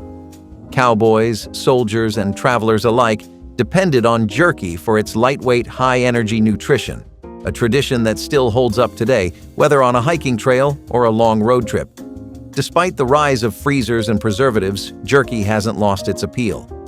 Artisanal butchers and home cooks are reviving traditional drying methods, using natural seasonings and slow dehydration techniques.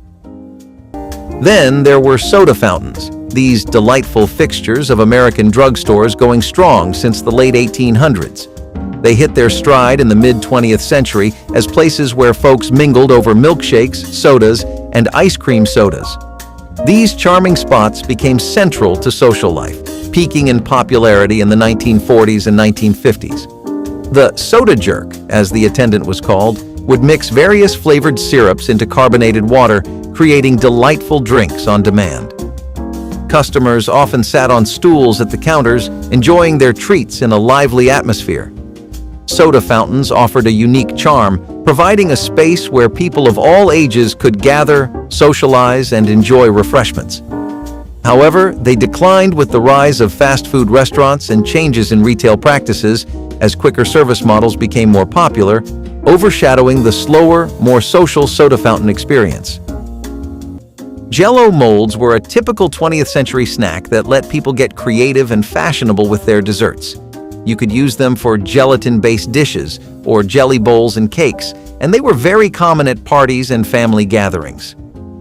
Of course, the kids in particular enjoyed Jell-O molds the most out of everyone else, even if they had no idea how to use them to shape the Jell-O properly.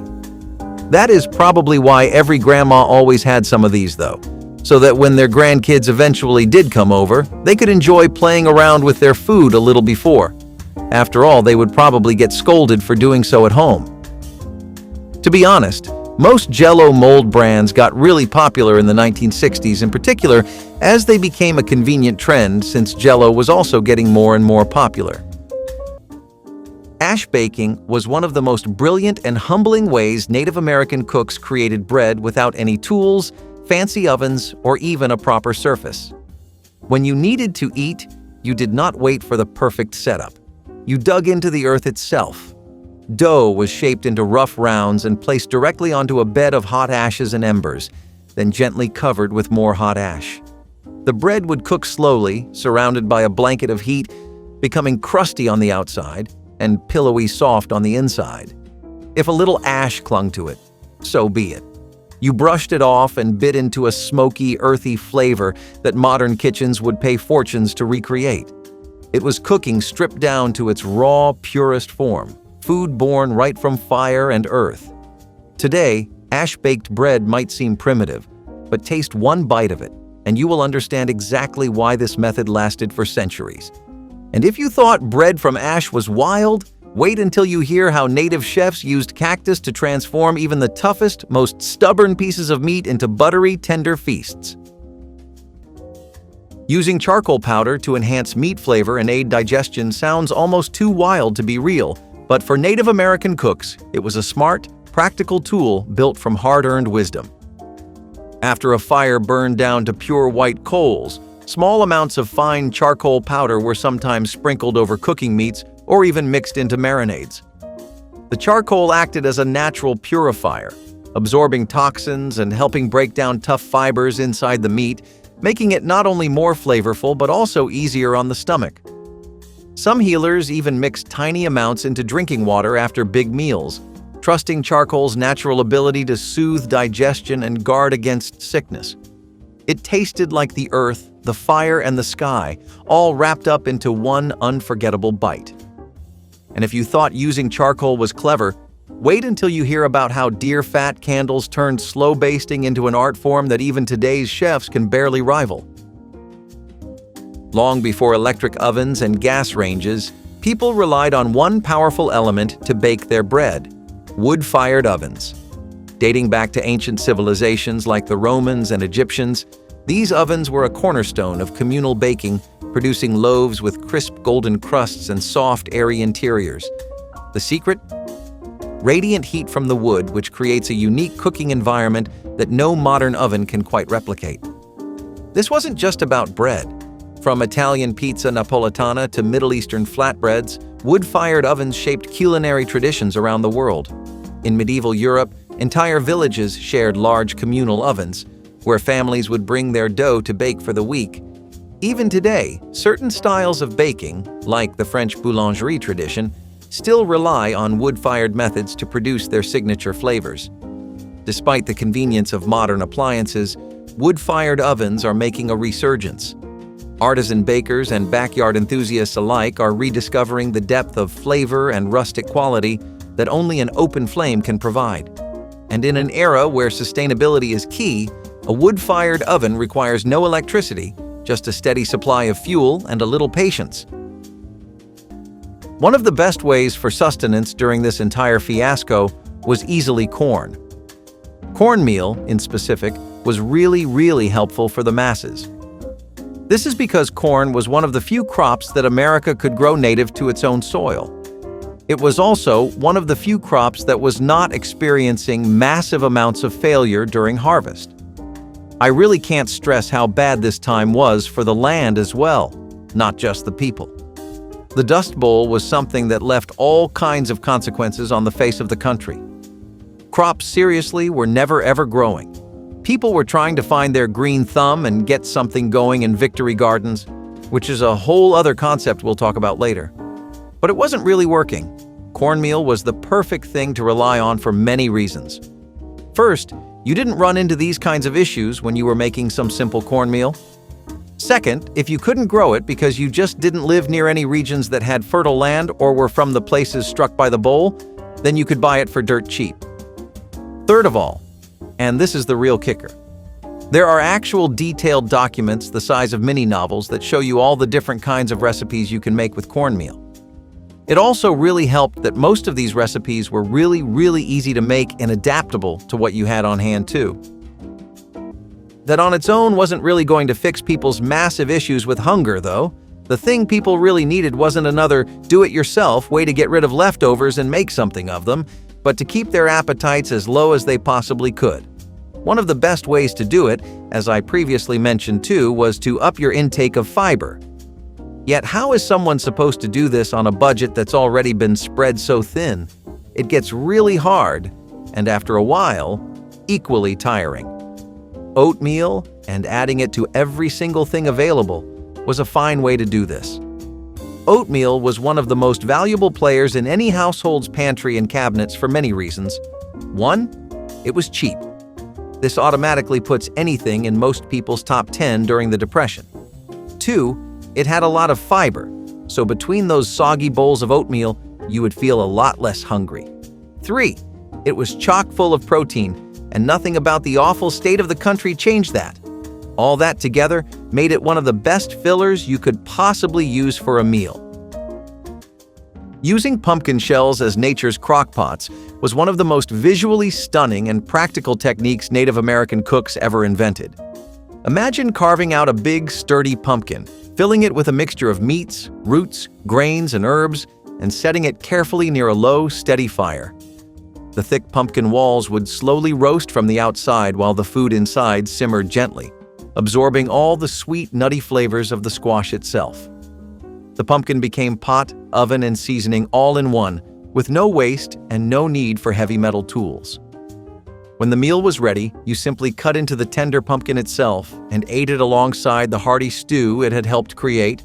It was a way of turning even the simplest gathering into a feast. And if you thought cooking in pumpkins was impressive, just wait until you see how native cooks used nothing but green leaves and open steam to create fish dishes that tasted like a gift straight from the earth itself. If you would bury root vegetables in the crown, then you were literally taking advantage of the natural regulation of the earth. This was a common practice that people did to keep vegetables as fresh as they could be and extend their shelf life, and it was something you'd see a lot throughout the winter. Basically, in the colder months, since the ground tends to maintain a consistently cool temperature, it helps slow the metabolic process of most vegetables down. This helps to stave off the decaying process, but the temperature of the soil during the winter is actually a lot lower than you think. It's literally just a few degrees Fahrenheit above the freezing point, and this way, not only do you get to preserve your fruit, but the overall nutritional content and texture get preserved too. Most vegetables also really need to be hydrated properly, or they'll shrivel up and die, and soil acts as a natural wellspring of moisture, so you get that covered easily. Long before refrigeration made food storage effortless, people relied on the earth itself to keep their produce fresh. Root cellaring. By harnessing the cool, stable temperatures underground, families could store potatoes, carrots, onions, and even apples for months without spoilage. In harsh winters when fresh food was scarce, a well-stocked root cellar meant the difference between thriving and barely scraping by. Root cellars weren't exclusive to one region. From the underground storage pits of indigenous tribes to the stone-lined cellars of early American homesteads, this method was a universal solution to food preservation. Some were dug directly into the ground, while others were built into hillsides or basements, taking advantage of natural insulation to regulate humidity and temperature. Today, as food prices rise and self-sufficiency gains traction, root cellaring is making a quiet comeback. Modern homesteaders and backyard gardeners are rediscovering this time-tested method, building everything from traditional in-ground storage pits to insulated basement pantries. Unlike a refrigerator, a root cellar requires no electricity, making it an energy-free, sustainable way to keep produce fresh long after harvest. Automat restaurants, known for their coin-operated food dispensers, first appeared in the United States in the early 20th century, reaching peak popularity in the 1950s. These establishments offered freshly prepared dishes behind small glass windows that customers could access by inserting coins. The experience was unique, blending fast food convenience with the quality of freshly made meals in a cafeteria setting. Customers loved the novelty and efficiency of serving themselves in an era when self-service was rare. The iconic memory associated with automat restaurants is the futuristic feel of getting food from a machine, a concept that fascinated people. Automats were popular due to their affordability, efficiency, and the fun of using the coin-operated mechanism. However, their decline came with the rise of fast food chains, offering quicker service and extensive menus. So, about those stews I just talked about. They wouldn't add in just vegetables and potatoes. The entire idea was to not waste even a single thing. That means things outside our modern imagination too. For example, when's the last time you or I have used potato peels? Definitely not in recent memory for me. For people who were alive back then, though, they were literally adding in potato peels to their broths and stews. It was said that they were really good in regards to the amount of fiber they have. Have you ever had a conversation where a gym bro went off on you about micros and macros? You may have heard them mention fiber a lot. While I'm sorry for your wasted time if you've experienced that, I must say, they do have a point too. Fiber helps you be full for much longer and decreases your appetite. People were taking in everything they could to keep their appetites low, really. It's no wonder smoking became such a working-class related phenomenon during this time in America's history. Depression cake has a history to it. It was known as wartime cake, and it was also known as wacky cake. But what it was not known for was being well documented. There are lots of misrepresentations surrounding the history of depression cake. Some people think it started exclusively during the First World War, and some think that it wasn't actually used too much by people who were baking during the Depression. However, as always, there's a bit of truth to all of these claims and lots of exaggeration too. The things that made depression cake in particular stand out were the ways it used no eggs, milk, or any kind of butter. This is what made it stand out so much in a time like this. You walk up to people and tell them you can bake them a cake that doesn't take anything they can't afford and, in fact, probably makes use of stuff they already have. What you did need for this cake was shortening or vegetable oil. Next, some baking soda for leavening. Then, you'd take some cocoa powder, water, and lemon juice or vinegar. This would really help bring things together by activating the soda. As you can tell, that's a pretty inexpensive lineup of ingredients. In fact, it's probably the easiest recipe I've ever seen for a cake. Depression cakes were how people got around to celebrating anniversaries and birthdays and all kinds of things that people would usually celebrate with some kind of dessert. The secret of grease preserves is one of those survival tricks that almost defies belief today. After cooking meat, Native American chefs would save every drop of rendered animal fat, pouring it carefully over shredded or chopped pieces of the meat inside clay pots or animal bladders. Once sealed, the fat hardened into a protective barrier that kept bacteria and air out, preserving the meat for weeks, even months. This was not just storage. It was insurance against famine, sickness, and scarcity. Meat preserved this way stayed rich, flavorful, and nutritious, providing vital energy when fresh food was impossible to find. Every time someone dipped into a pot of grease preserves, they were eating a lesson in patience, gratitude, and survival. But even the best preserved meat needed help lasting through long journeys or seasons, and sometimes the land itself offered the perfect cold pantry, hidden just beneath your feet. Cooking over aromatic wood like cedar was not just about building a fire. It was about infusing every meal with a living, breathing memory of the forest. Cedar, mesquite, alder, and hickory were prized not only for their heat, but for their ability to lend food an unmistakable perfume. Smoky, sweet, slightly bitter, and deeply grounding. Native chefs knew exactly which woods would turn a plain cut of fish or meat into something unforgettable. Fresh salmon might be roasted low over cedar planks, absorbing the wood's oils and scent, while rich game meats might get a kiss of mesquite's sharper bite. These woods were more than fuel. They were ingredients, carefully chosen like spices. And when it came to protecting meats from drying out or burning, native chefs did not just stop at wood. They found a way to wrap their food in the earth itself, locking in flavor with a method so smart it almost feels magical. For centuries, when nothing went to waste in the kitchen, people knew how to extract every bit of nutrition from their food, making bone broth. This slow-simmered liquid has been a staple across cultures, from Chinese medicinal soups to French fond de cuisine. Boiling animal bones for hours or even days released minerals, collagen, and deep, savory flavor, creating a broth that wasn't just warming, but packed with nutrients. Before mass food production, every part of an animal had to be used. Leftover bones from roasts, stews, or butchering were thrown into a pot with water, herbs, and vegetables, transforming scraps into liquid gold. In cold climates, a hearty broth helped sustain people through long winters, while in warmer regions, it formed the base for stews, sauces, and rice dishes. Despite the convenience of boxed stock today, homemade bone broth has made a major comeback. Health-conscious cooks swear by its gut-healing properties, and homesteaders appreciate its sustainability, turning what many consider waste into a nourishing staple. Whether it's a slow-cooked beef broth or a classic chicken stock, one thing remains true: good things come to those who simmer. Maple sap water, the original sweet cooking liquid, was one of nature's purest gifts, and one that Native American communities mastered long before the first colonists ever set foot in North America.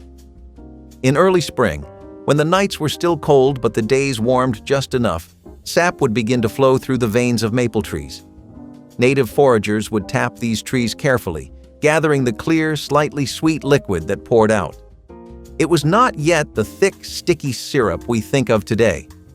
Instead, it was a crisp, refreshing, faintly sweet water that could be drunk straight or used to cook rice, stew, or even brew lightweight, revitalizing teas. To drink maple sap water was to drink hope after a brutal winter. But as delicious as maple was, native chefs had another dark, overlooked ingredient that added both flavor and unexpected health benefits to their meals. And it came straight from the heart of the fire itself. Butter dishes with lids were something that you would find in almost every household. Just like you would walk in most homes today and expect to find a coffee maker or a deep fryer, back then, in the age of our grandparents, butter dishes were very popular ways of storing the spread. You would keep them at room temperature instead of in the fridge, so they were always soft and spreadable, and you would protect them from any dirt. These existed even before the time of accessible and affordable refrigeration, and they were made from glass or ceramic. Usually they would be pretty fashionable too, with lots of unique designs and ornate detail put into them. Speaking of fridges, how did people preserve things before they came around? Because keeping everything in a prison of ice was not ideal either. So, mock apple pie was the dawn of what you could call America's first experience with Frankensteining their food. Basically, the idea here was to mimic the taste and texture of a real pie. The actual original thing wasn't something people could really get back then, especially because of how hard it was to come by fresh apples. That was a fruit that America always had to import, and, well, there just wasn't a lot of that happening during this whole time period. Still, you have no idea of the importance of food in keeping morale up. A good meal has led armies to victory, so what can it do for a starving population that just needs a win? Mock apple pie was made entirely out of reasons like this.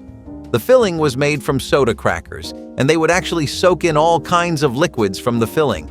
This would help them take a texture that really felt similar to apples, and when they would combine it even more with warm spices like cinnamon and brown sugar, then it would come closer to the real thing.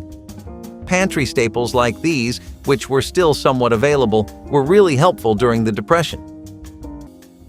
The original food dehydrators were not made of wires, plastic, or electricity. They were built from nothing but wood, patience, and the heat of the sun itself.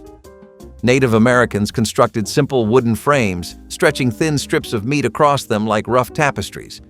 Exposed to sunlight and fresh air, the meat would dry slowly, losing its moisture but locking in all the rich, smoky flavor. Sometimes the process was sped up by adding a small, smoldering fire nearby, helping to drive off insects and give the meat an even deeper taste. It was a way of preserving precious food without ice, salt, or chemicals, and the result was nothing short of incredible. Chewy, flavorful strips that could last for weeks or even months. Every bite told a story of the land it came from. Every piece was survival packed into a pocket-sized meal. Jerky might be trendy today, but it started here, with hands stretching meat under a fierce sun and trusting the earth to do the rest. But when it came to sweetening up meals and treats, they had another secret up their sleeves, and it did not involve sugar at all. So you hear hash, and it's like, what is that? Right? Hash in the context of 1929 onwards basically refers to a meal made entirely of leftovers. You could think of this as the dish that had cleanup duty, basically. At the end of the week, when all was said and done, and people had exhausted their supplies and there were only leftovers to tend to, people would repurpose it. On their own, leftovers are pretty stale and not really inspiring. Let's be honest, as resilient as people were, that kind of struggle takes a massive toll on you. Lots of people became indifferent to their own hunger, some even choosing to not eat rather than to stomach something they hated. Hash was a way to repurpose those leftovers that no one could find the stomach for. Also, that wasn't the case every time. Leftovers were a massively important part of the overall long haul that was the Great Depression. Even if people didn't like it, they sucked it up and ate it all the same. Still, that doesn't mean you have to make it any more troubling than it has to be. People would reuse corned beef or potatoes, mash them together, make hash out of it, call it a day, and move on. Rinse and repeat every week, and you last a day or two more than your budgeting originally allowed for. Fish wrapped in leaves and steamed over coals was a method so simple and brilliant that it feels almost sacred now. Native American cooks would gather wide, sturdy leaves like those from corn, squash, or even certain wild plants, and use them as natural steam pockets. A freshly caught fish, often seasoned with wild herbs and crushed berries, would be carefully wrapped and placed near smoldering coals or atop heated stones. As the heat rose, the moisture trapped inside the leaves would slowly steam the fish, keeping it impossibly tender, flaky, and infused with the faint, earthy flavor of the leaves themselves. When the leaves were finally peeled back, what you found inside was a dish so fresh and alive you could almost taste the river still running through it. Meals like these were more than food. They were rituals of respect for the land. And speaking of sacred gifts from the earth, few treasures were more important to survival and celebration than the humble acorn ground and transformed into something that would feed generations. Vintage Tupperware was particularly popular in the 1950s and 1960s, and it was known for three things. It was practical, so you could get a lot of use out of it. The designs were fresh, new, and very chic, and they had a sense of style and identity with their use of bright colors. Palettes like mint green and pink were common in the 50s, and most Tupperware also came in stronger, warmer colors like mustard yellow, turquoise, and orange. This led to households always having the chance to design their kitchen and eating space however they wanted, down to the forks, spoons, and bowls, and there was just a lot more variety than you would find today. If somebody said they were bringing out the fancy stuff, you could always be sure you would get some pretty-looking cutlery. We are quite sure that this is a universal human experience that everyone has gone through at this point, whatever corner of the planet you may be from. Sometimes you have to sew something yourself. You ask your mom where the supplies are, She points you to your grandmother, who enthusiastically pulls out a biscuit tin or container of sweets. Maybe you get a little excited and jumpy, as naturally everyone would at the sight of a free sugar rush, but when she pops the lid open, all you see are sewing supplies. Did you ever wonder why they did this? Throughout much of the Depression and a lot of this video, you must have heard a lot about how people relied on bread. Stale bread, in particular, was something that helped people get by the toughest of times. People had also begun to make their own bread at home using leftover ingredients and basic staples like they usually do. You might have remembered me mentioning how often people were making bread pudding.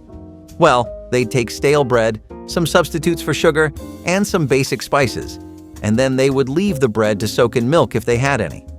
People also got into the habit of adding in dried fruits to these mixes.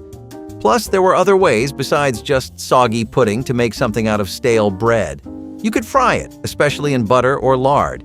Butter was pushing it a little, but you could still make do with lard and use it as a nice little breakfast. Then, of course, you could always toast the stale bread to give it some of its original texture back. This is how people added to their soups and stews, and they pretty much exclusively ate things like this to get by. That's how most homes made sure their bread didn't go to waste either. If any of these old tricks stirred a memory, or made you wish they had, share your story in the comments, give this video a quick thumbs up, and hit subscribe.